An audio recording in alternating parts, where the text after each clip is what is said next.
is up, YouTube family? We are back at it. Welcome to Quintessential Sports, where we are here discussing week 12 of the motherfucking NFL. Now we starting to get to the nitty gritty. And like I said before, the teams are coming into fruition. You're starting to see who is who. The picks are a little bit easier. And I'm pissed off this week because I lost the fucking football pool by one fucking game. So let's go through this shit and let's figure out where I made my mistake. That first game, was Turkey Day. I didn't even see the damn game. It was the Packers and the Lions. That shit come on too early for me. You know what I'm saying? I was cooking and I was preparing. I don't do Thanksgiving. I do Native American Heritage Day. So I was prepping food Wednesday night. And then I was doing some other things on Thursday. I actually worked on Thursday. So I was not trying to get up in the morning time and watch no damn Packers and the Lions because I figured that Detroit was going to handle business at home, right? Wrong. This is why you bettors out there. Y'all got to be real careful. Now, the Detroit Lions were sitting on 8-2. They playing at home on Turkey Day. Prime opportunity to show your fans and the world, the NFL world, the sports world, the football world, that you are finally serious and finally a contender. All you got to do is beat the regular Packers without Aaron Rodgers. They got Love as their quarterback. How hard is that? As vicious as Detroit has looked all year with that defense and their coach and how good Jared Goff has played and all them weapons they got, I wake up to see that they laid an egg and they let Green Bay, their fucking rivals, who are not even at their top potential, or this is like a rebuild year for them. They don't have no superstars like that. And you let them come into your house and punk you in front of the whole NFL and Thanksgiving audience.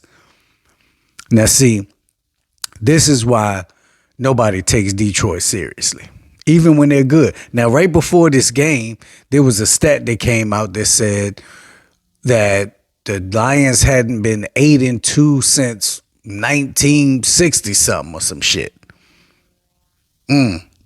We should have known right there that was going to jinx the whole, that jinxed everything right there. I should have known when I heard that right there. Like, things are too good to be true in Detroit. Because when I heard that stat, I said, it's going to be some heavy ass snowing there and here. Because Detroit 8-2, something ain't right. And sure enough, they come out and take a L to the fucking Packers. Or was it 29-22? So it wasn't that big of a margin, but you let them come in your house and put up 29 points with Love as a quarterback, the young boy, with that defense you got. It ain't looking good. Now, you don't have to panic, Lions fans, but I would say that it is what we thought it was going to be. That Detroit is nice. They are, they have potential to give you some problems. They are forced to be reckoned with on any given Sunday. But when it comes down to the nitty gritty, when it comes down to the playoffs, they ain't going to do shit. They'll win one, maybe two games. I mean, if they make it to the NFC Championship, that would be a win for them, But as far as going anywhere past that, but we knew that. You should have known that Detroit was going to be a lot better than they normally are. They were going to the playoffs, and then the bus stops there.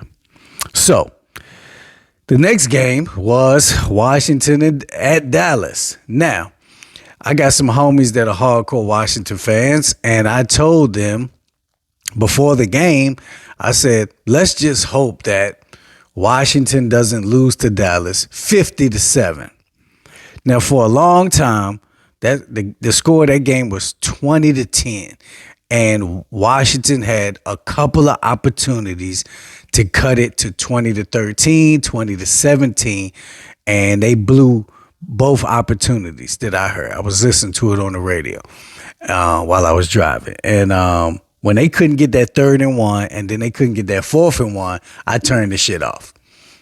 I said, there goes perfect opportunity for you to cut into the lead. Now, you stop Dallas a couple times, and then you don't take advantage, it's a wrap. Because it's only so many times that you're going to be able to hold Dallas to no points.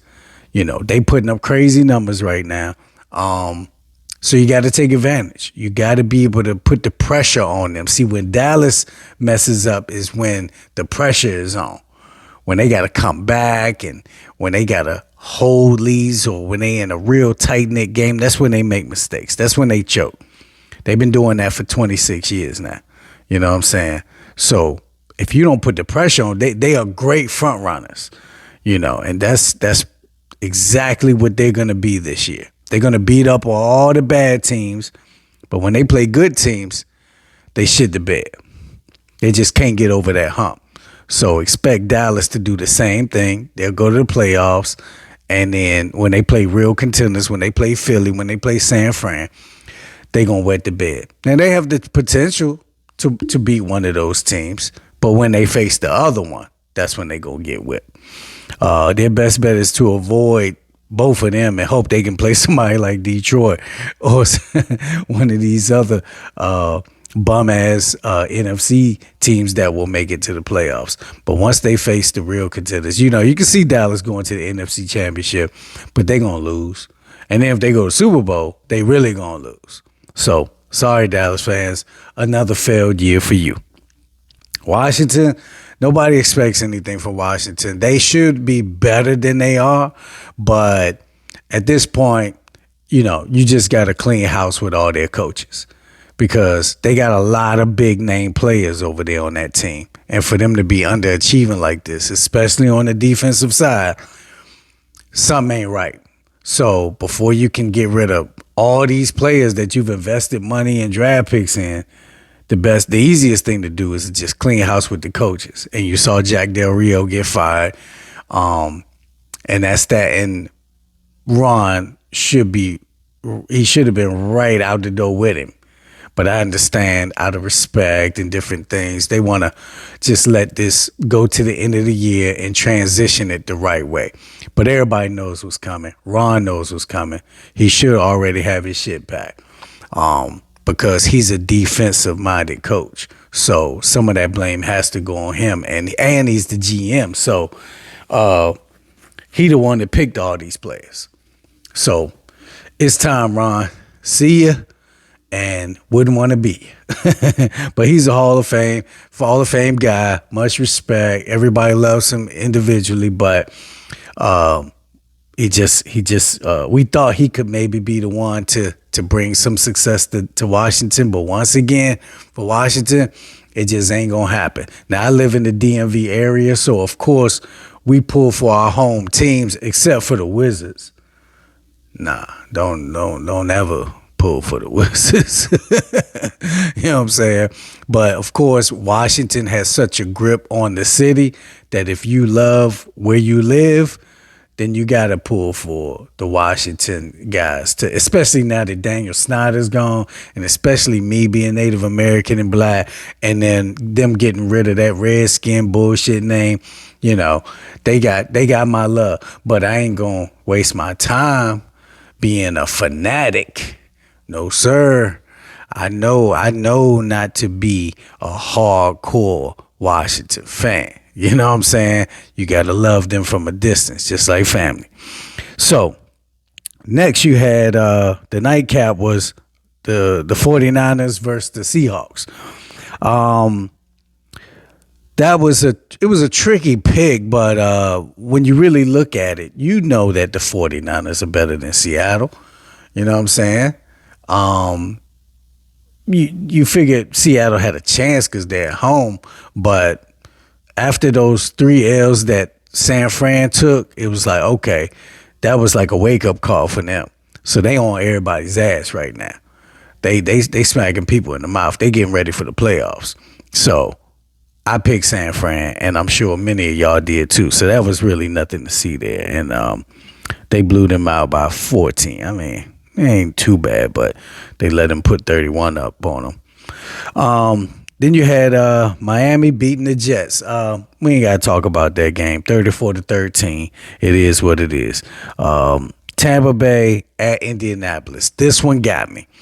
I should have been, thinking about Indy, how tough they play at home. I don't know why I picked Tampa Bay. They won last week. It was just one of those gut feelings that I thought, Tampa Bay would come out, and I thought Baker would do something. But once again, you trust in Baker.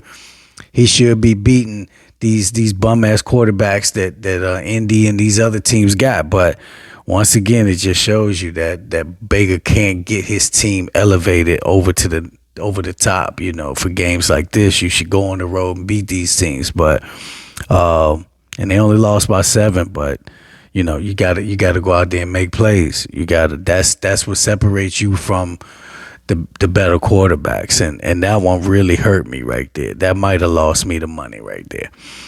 You had New England at the Giants. That was a tough pick because you figure Bill Belichick, right? But this shows you, like I said on some of my other videos, that the Bill Belichick era is coming to an end. If you can't beat the lowly New York Giants, I don't care if it's at home or on the road, you got problems, son. Bill, you got problems, son. And I told y'all, watch for the whisperings to start to get Belichick up out of there. They getting louder. You're starting to hear the rumors now. He's nothing without Tom Brady. Now, he's got a good system and things like that, and they had magic, but Tom was the key to that magic. Now, the magic is over. It's time to move on. You had Baltimore at San Diego. This one really probably lost me the money right here. I thought that Baltimore losing Mark Andrews was going to really hurt them, and them going to the West Coast. I thought this would be one of those games that San Diego could get them.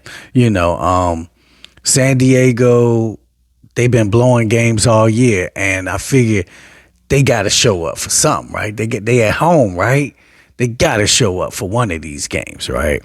And I jumped out there and took San Diego, and they lost. What is the score? It don't even really matter. 22-10 or something like that. Man, that really messed my money up right there. Those two games right there. Pittsburgh and Cincinnati. That was no Joe Burrow, no wins. You know what I'm saying? Pittsburgh, I picked that one on the road. It was a tight game, but I figured Pittsburgh would pull that out. Carolina at Tennessee, no brainer. You pick the home team when it comes to two sorry ass teams. Jacksonville at Houston. A lot of people pick Houston, but see, this is why sometimes these are those games where you just got to jump out there and take that road team. Even though Houston been on a nice little win streak, I knew Jacksonville, they've been up and coming too. And when you look at Trevor Lawrence, CJ Stroud, who has more experience, it's just one of those hunches, And I jumped out there and picked Jacksonville, and they barely pulled it out. I thought that would be the game to get me to the money, but the other ones hurt me. New Orleans at Atlanta. That was one of those flip a coin games, but two sorry ass teams. You take the home team, and Atlanta pulled it out. Now this next one, LA Rams and Arizona. I don't know what the fuck I was thinking. I really don't. I took Arizona. I figured two sorry teams. I went with my theory. Two sorry teams. You take the home team, but I just forgot about how bad Arizona is, and Rams still have Matthew Stafford. I thought Cooper Kupp having an ankle injury was going to hurt them, and it didn't. They put up 37 fucking points and fucked my money up. I deserve it. You had Cleveland at Denver. Cleveland don't have no quarterback. And even though they got the tough ass defense, Denver been on a motherfucking roll. You know what I'm saying?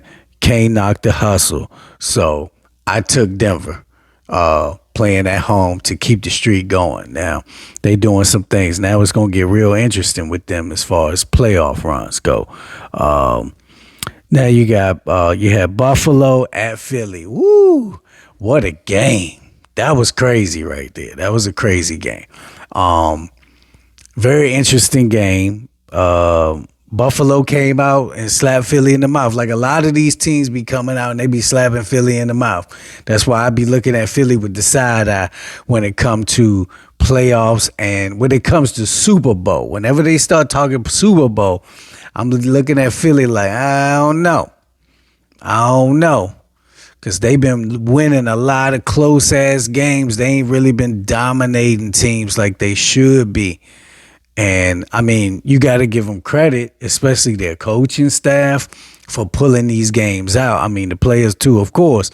But when you can win tight games, it shows you that coaches are making good, timely calls when needed. They're making adjustments. They're making good calls in crunch time, because the teams like San Diego that have bad coaching, they lose these type of games because of coaching. Most times they panic, they get nervous. This is where you earn your check as a coach. Do you freeze up? Do you choke up? Do you get nervous? Do you overthink? Do you not think enough? This is where you earn your check as a coach. And Philly has good coaching, but we already knew that. But my question is why aren't the players able to dominate more?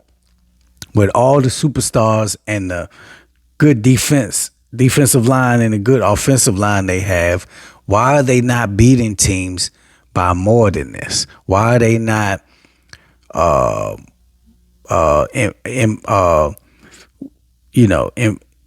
using their influence more? Why aren't they dominating these teams more? There's a lot of games where they should have lost. They should have lost to Dallas. They should have lost this one to Buffalo. They should have lost to Washington that first time. It was somebody else. They lost to the fucking Jets. How you lose to the fucking Jets? So something is fishy with Philly. I don't 100% trust them. You know what I'm saying? Like I said, if they play San Fran, I got my money on San Fran. If they play Kansas City again, I'm put my money on my homeboy. You know what I'm saying?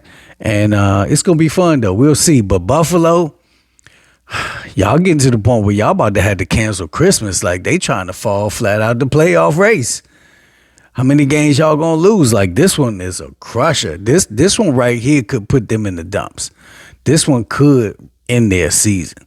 Because how do you bounce back from this? Like, you had the game, and then you still lose it. You know what I'm saying? From all the other games where you played bad and you lost, like, you could take this, like, okay, we played bad. But when you play a game like this where you dominated for the most part, you had the game and you played well, very well, and then you still blew it. It starts to creep in your mind that maybe this just ain't our year. You know what I'm saying? I think they understand now that this ain't their year. But I told y'all this in the beginning of the year when Stephon Diggs was bitching and complaining like he always do and starting some problems with the QB. I said every time a receiver and a QB start beefing with each other, they're not going to win the Super Bowl. You see it every time. So I didn't know how that team would implode, but I knew Buffalo wasn't going to win the Super Bowl. I didn't know they would fall off like this, though. This is crazy. Then you had Kansas City at Las Vegas.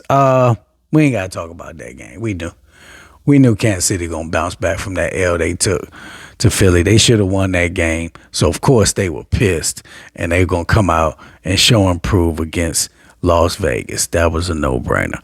Then you had the Monday Night Football game, Chicago at Minnesota. I thought, now when I first looked at these picks, I said, if it comes down to the Monday night game, this is the one that's going to win me the money, because everybody picked Minnesota.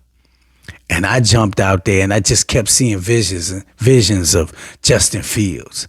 And sure enough, he didn't put on a show, but he led the drive for them to come back. He had 2 crucial fumbles, but the defenses were the dominant ones tonight. And he was able to do what he had to do to get his team in field goal range and kick the game-winning field goal. It wasn't pretty by any means, but I picked Chicago with a total of 37 points. And what was the score? 12-10. They only scored 22 points. So I would have went over the total. So anyway, I lost the money, and that's the end of the week.